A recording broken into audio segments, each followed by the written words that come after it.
የተወደዳችሁ በመላ ዓለም የምትገኙ የሁሉ አድማጭ ተመልካቾች ትኩስ የባህር ማዶ መረጃዎችን ይዘን ቀርበናል።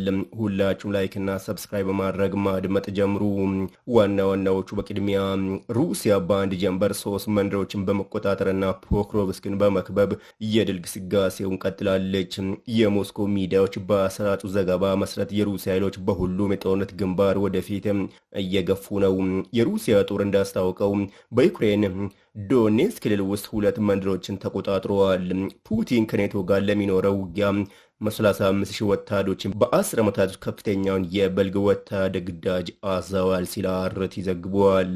በተመሳሳይ መረጃ ዩክሬን በስለላ ዘመቻ አንድ የሩሲያ ከፍተኛ ወታደር ባለስልጣንና 2 የአገልግሎት አባላትን ገድላለች። ሩሲያ ባገኘችው ምርጥ አጋጣሚ በዩክሬን ላይ ከፍተኛ የበቀል ጥቃት ለመሰንዘርም ዝታለች። ከዚህ ቀደም ዩክሬን በተደጋጋሚ በርካታ ሩሲያ ቁልፍ ወታደር ባለስልጣናትን ገድላለች። የዩክሬን ወታደር ስላ ድርጅት እንደገለጸው የሩሲያ ብሔራዊ ጥበቃ ከፍተኛ መኮንን እና ረዳቱ እንዲሁም አንድ ሹፌር ወደ ማሰልጠኛ ቦታ ሲጓዙ በዩክሬን ጥቃት ተገድለዋል። ኤጀንሲው በሩሲያ ስታቭሮፖል ውስጥ በታም ቡካን መንደር አቅራቢያ በሚንቀሳቀስ ተሽከርካሪ ላይ ፍንዳታ ከመከሰቱ በፊት ባለስልጣኑ ላይ ከሩቅ ክትትል ሲደረግ የሚያሳይ ምስል አውጥተዋል። በሴፕቴምበር 27 በሰሜን ካውካሰስ በዩክሬን ስለላ ዘመቻ አንድ ሩሲያ ብሔራዊ ጥበቃ ከፍተኛ መኮንንና ሌሎች 2 የአገልግሎት አባላት መገደላቸውን የዩክሬን ወታደራዊ መረጃ ኤችዩአር ገልጿል።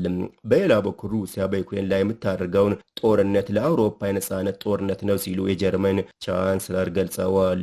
ሩሲያና አውሮፓ የሰላም ግንኙነት ካሁን በኋላ የላቸውም ብለዋል። ይህ በእንዲህ እንዳለ ሩሲያ በዛሬው ዕለት የአሜሪካም ሆነ የአውሮፓ ሀገራት የጦር መሳሪያዎች ዩክሬን ውስጥ ምንም ለውጥ እንደማይፈጥሩ ገልጻለች። ክሬምሊን ቶም ሃውክስ በጦርነቱ ውስጥ የጨዋታ ለዋጭ እንደማይሆን በመናገር አስጠንቅቀዋል። አሜሪካ በአውሮፓ ሀገራት ገንዘብ ድጋፍ ከዚህ ቀደም ለዩክሬን ያልሰጡ የጦር መሳሪያዎች ለዩክሬን ለመስጠት ወስናለች። ከነዚህ መሳሪያዎች ውስጥ ቶም ሃውክስ ተጠቃሽ ነው። በሌላ መረጃ አኤኢኤ በዩክሬን ዛፓሪዚያ የኒውክሌር ጣቢያ ኃይልን ለመመለስ እየሰራ መሆኑን ግሮሲስ ገልጸዋል። የዓለም አቀፍ የአቶሚክ ኢነርጂ ኤጀንሲ የዩክሬን ዛፓሪዚያ የኒውክሌር ኃይል ማመንጫ ጣቢያ በተቻለ ፍጥነት ወደ ነበረበት ለመመለስ እየሰራ መሆኑን የተባበሩት መንግስታት የአቶሚክ ተቆጣጣሪ ኃላፊ ራፋኤል ግሮሲስም በሰጡት መግለጫ ገልጸዋል። የዩክሬኑ ፕሬዝዳንት ቮሎዲሚር ዜሌንስኪ ቀደም ሲል በሩሲያ በተያዘው የዛፓሪዚያ ኒውክሌር ጣቢያ ያለ ሁኔታ አሳሳቢ ሆነዋል ብለዋል። እነዚህን ሌሎችን መረጃዎችን በዝርዝር የምትሰሙ ይሆናል።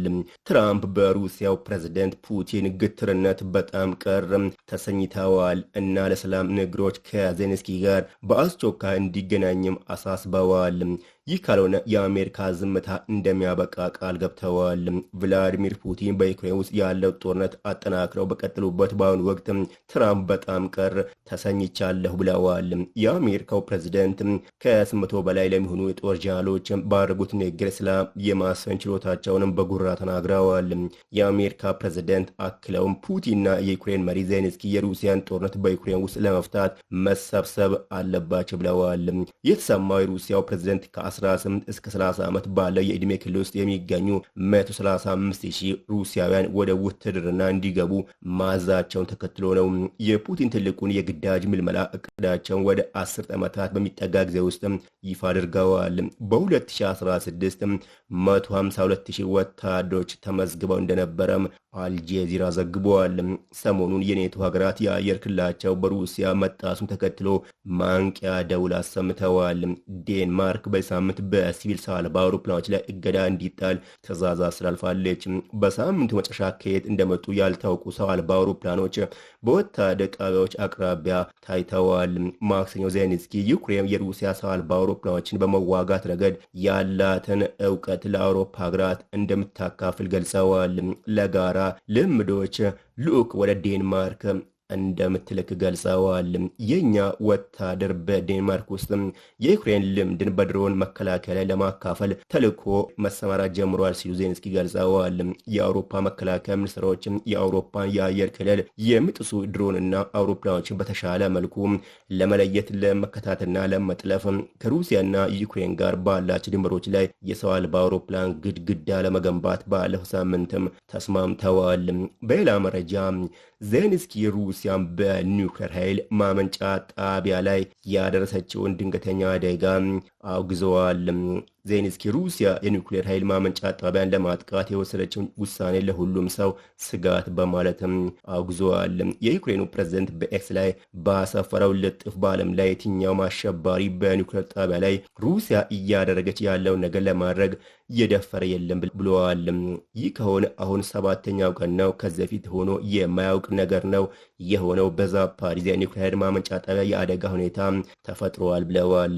በሩሲያ ጥቃት ምክንያት ፋብሪካው ኃይል ተቋርጧል። ከኤሌክትሪክ ፍርግርግ የተቋረጠና በናፍጣ ጄኔሬተሮች የኤሌክትሪክ አቅርቦት እየቀረበ ነው ሲል ዜሌንስኪ ጽፏል።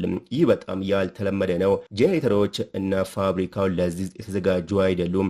በዚህ ሞድ ውስጥ ለረዥም ጊዜ ሰርተው አያውቁም እና አንድ ጄኔሬተር መጥፋቱን አስቀድሞ መረጃ አግኝተናል ብለዋል።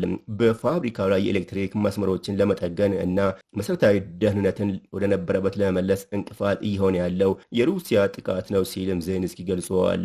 ይህ ለሁሉም ሰው ስጋት ነው። በዓለም ላይ ያለ አሸባሪ ሩሲያ የምታደርገውን በኒውክሌር ጣቢያ ላይ ለማድረግ ደፍሮ አያውቅም እና ዓለም ዝም አለማለቱ ትክክል ነው ብለዋል። ይህ በእንዲህ እንዳለ ዩክሬን በስለላ ዘመቻ አንድ የሩሲያ ከፍተኛ ወታደር ባለስልጣንና 2 የአገልግሎት አባላትን ገደልኩ ብላለች። ሩሲያ ባገኘች ምርጥ አጋጣሚ በዩክሬን ላይ ከፍተኛ በቀል ጥቃት ልሰነዝርም ትችላለች። ከዚህ ቀደም ዩክሬን በተደጋጋሚ በርካታ ሩሲያ ቁልፍ ወታደር ባለስልጣናት ገድላለች። የዩክሬን ወታደር ስለላ ድርጅት እንደገለጸው የሩሲያ ብሔራዊ ጥበቃ ከፍተኛ መኮንን ረዳቱና አንድ ሹፌር ወደ ማሰልጠኛ ቦታ ሲጓዙ በዩክሬን ጥቃት ተገድለዋል። ኤጀንሲ በሩሲያ ስታቭሮፖል ውስጥ በታምፑካን መንደር አቅራቢያ በሚንቀሳቀስ ተሽከርካሪ ላይ ፍንዳታ ከመከሰቱ በፊት ባለስልጣኑ ላይ ከሩቅ ክትትል ሲደረግ የሚያሳይ ምስል አውጥተዋል። በሴፕቴምበር 27 በሰሜን ካውካሰስ በዩክሬን ስለላ ዘመቻ አንድ ሩሲያ ብሔራዊ ጥበቃ ከፍተኛ መኮንንና ሌሎች 2 የአገልግሎት አባላት መገደላቸውን የዩክሬን ወታደር መረጃ ኤችዩአር አስታውቋል። በሌላ መረጃ ዩክሬንና ዴንማርክ ሰው አልባ አውሮፕላኖችን ለመከላከል የጋራ ልምምድ መጀመራቸውን ዜሌንስኪ ገልጸዋል። የዩክሬኑ ፕሬዝደንት ማክሰኞ በኤክስ ላይ የኛ ስፔሻሊስቶች ቡድን በዴንማርክ ውስጥ ዩክሬን በጦርነቱ የሩሲያ ድሮኖችን እንዴት መከላከል እንደቻለች ለማሳየት በተልዕኮ ላይ መሰማራቱን ገልጸዋል። የኛ ሰዎች ከአጋሮች ጋር በሚደረገው የጋራ ልምዶች ላይ ይሳተፋሉ ብለዋል። ይህም ሩሲያንና ሌሎች ሰው አልባ አውሮፕላኖችን ለመከላከል ለአዲስ ስርዓት መሰረት ሊሆን ይችላል ብለዋል።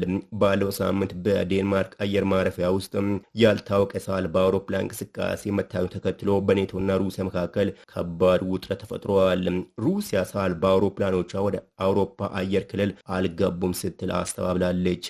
አድማጭ ተመልካቾች የዕለቱ መሰማት የነበረበት መረጃ በዚሁ ተጠናቋል። ለተጨማሪ መረጃ ላይክ እና ሰብስክራይብ እንዳይረሳ።